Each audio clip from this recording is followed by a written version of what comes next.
મને થયું કે કઈ એમ થયું કેમ નહીં. એક વ્યક્તિ ઉડતો ઉડતો આવ્યો છે ને કહ્યું છે કે વૈભવ સૂર્યવંશીને રમાડવાનું બંધ કરો, નહીંતર હું તમારા ઉપર કેસ કરીશ, ચાઇલ્ડ લેબરનો, ચાઇલ્ડ લોનો. કોણ છે વ્યક્તિ, શું વાત છે, આખી જણાવીશ. તમે વિડીયો એન્ડ સુધી જોજો અને ફોલો કરતા જજો. પહેલા વાત કરી લઈએ ગઈકાલના મેચની. ફાઇનલી મુંબઈને જે જીતની રાહ હતી એ જીત આવી. રોહિત શર્માની ઘર વાપસી થઈ અને નીતાબેનના ઘરે લાપસી થઈ જીતની.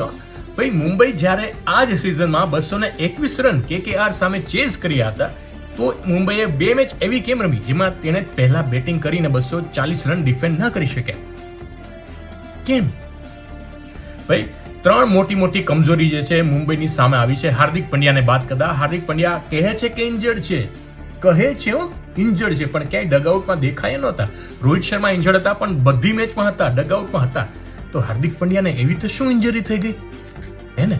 તો હવે વાત એ છે, સૌથી પહેલી નબળાઈ છે સૂર્યકુમાર યાદવની, જેની પેસની સામે એવરેજ છે આ વર્ષમાં 10ની, માત્ર 10ની જ એવરેજ છે ભાઈ સૂર્યકુમાર યાદવની. બીજી નબળાઈ છે એ છે તિલક વર્માની. એ તિલક વર્માની એવરેજ સ્પિનની સામે પડી જાય છે, માત્ર એવરેજ 7ની છે સ્પિનની સામે તિલક વર્માની. અને ત્રીજી ને સૌથી મોટી નબળાઈ જસપ્રીત બુમરાહ.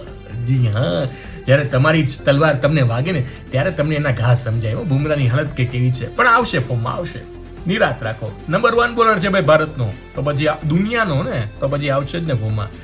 જોઈએ હવે મુંબઈ બધી જ મેચો જીતે તો 14 અંક સુધી પહોંચશે, અને એ અંક એને ક્યાં લઈ જશે એ તો જેમ આગળ વધશું ખબર પડશે. બાકી એક શિવકુમાર નાયક વ્યક્તિ છે જેણે કેસ કરવાની ધમકી આપી છે રાજસ્થાન રોયલ્સના મેનેજમેન્ટ ઉપર કે વૈભવ સૂર્યવંશીને રમાડવાનું બંધ કરો. આ વાયોલેશન છે ચાઇલ્ડ લો અને ચાઇલ્ડ લેબરનું, અને આના ઉપરથી બીજા બધા બાળકો છે એના પર ખૂબ ખરાબ અસર પડે છે.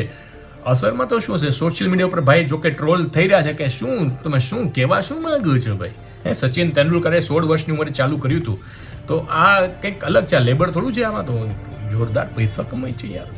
તો પછી તમને શું લાગે છે કે આના ઉપર કોઈ સિરિયસલી લેશે કે આ વાત કે નહીં લે? તમારું શું કહેવું છે, કમેન્ટ કરો.